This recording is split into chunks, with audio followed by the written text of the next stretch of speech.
What happens when two sisters, trained in the military, face off against a gang of bullies in a quiet diner? What unfolds next will shatter your expectations and show the true power of Standee. The dim lights of a local diner in New Orleans gave the evening a relaxed ambience.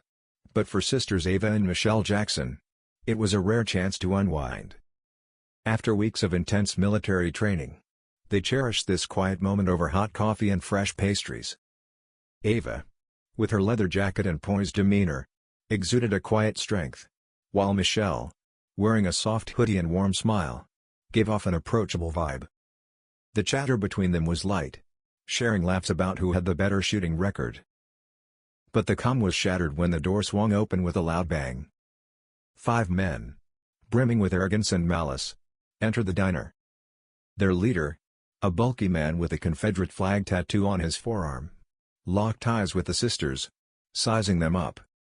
"Look at this," he sneered, his voice carrying across the room. "Double trouble." Ava and Michelle exchanged a knowing glance, their military instincts kicking in. The leader's taunts grew louder, pushing boundaries with every word.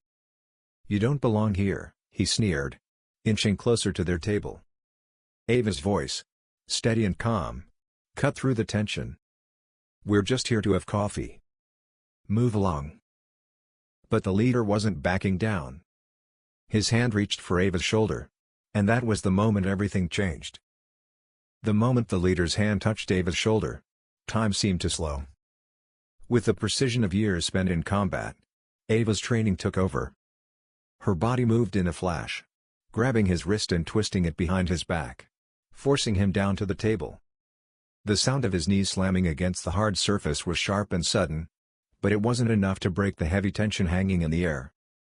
For a split second, everything was still, then, chaos erupted. Michelle's reflexes kicked in just as the leader's 2 remaining lackeys charged. One of them swung a fist at Ava, but she dodged effortlessly, sidestepping and landing a blow to his ribs. He crumpled into the booth beside him, gasping for air. Michelle wasn't done either. As one of the men grabbed a chair, aiming to strike her, she ducked, spinning behind him with a swift knee to his back that sent him tumbling to the ground. The leader, now writhing in pain and humiliated, scrambled to regain his composure. His face was flushed with anger, but his crew's confidence had all but evaporated. As he reached for a glass bottle to throw at Michelle, her eyes locked onto his with a steely intensity. Without hesitation, she caught the bottle mid-air, placing it gently back onto the table like it was nothing. "You're outmatched," she said coolly, her voice low and measured. "Walk away while you still can." The remaining thugs hesitated, looking at each other as if waiting for a signal. But it was clear.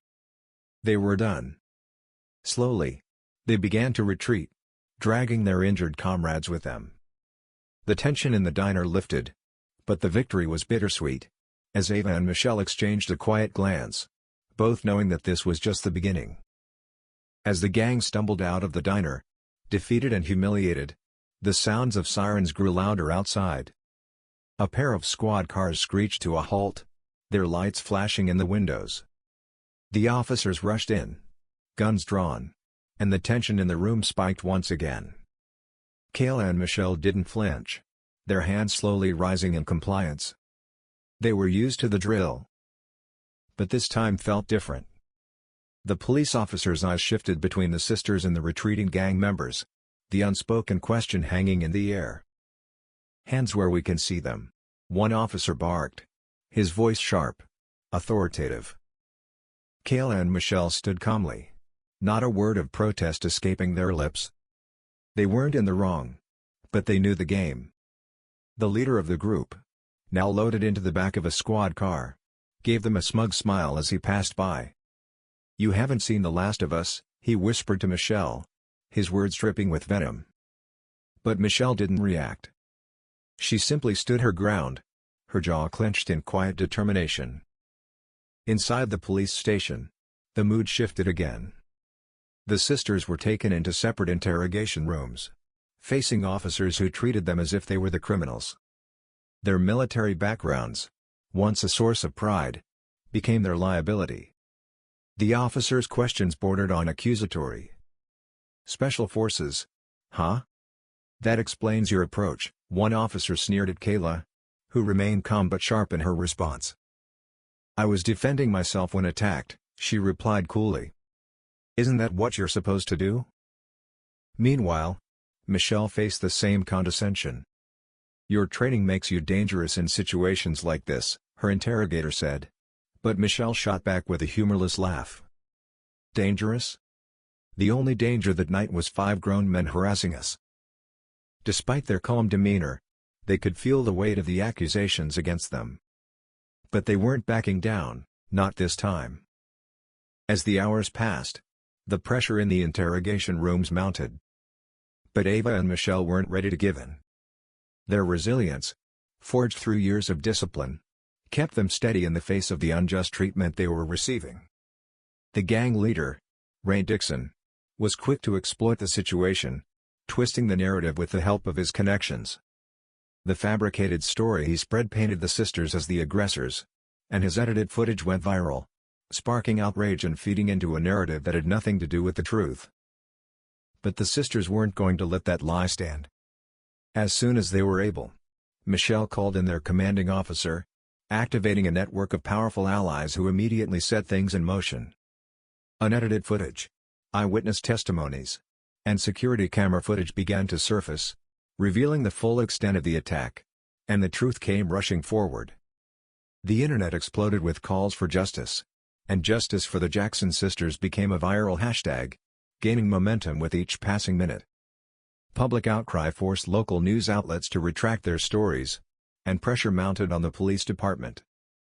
In the midst of the storm, Ava and Michelle stood at a press conference, calmly dismantling the lies that had been spread.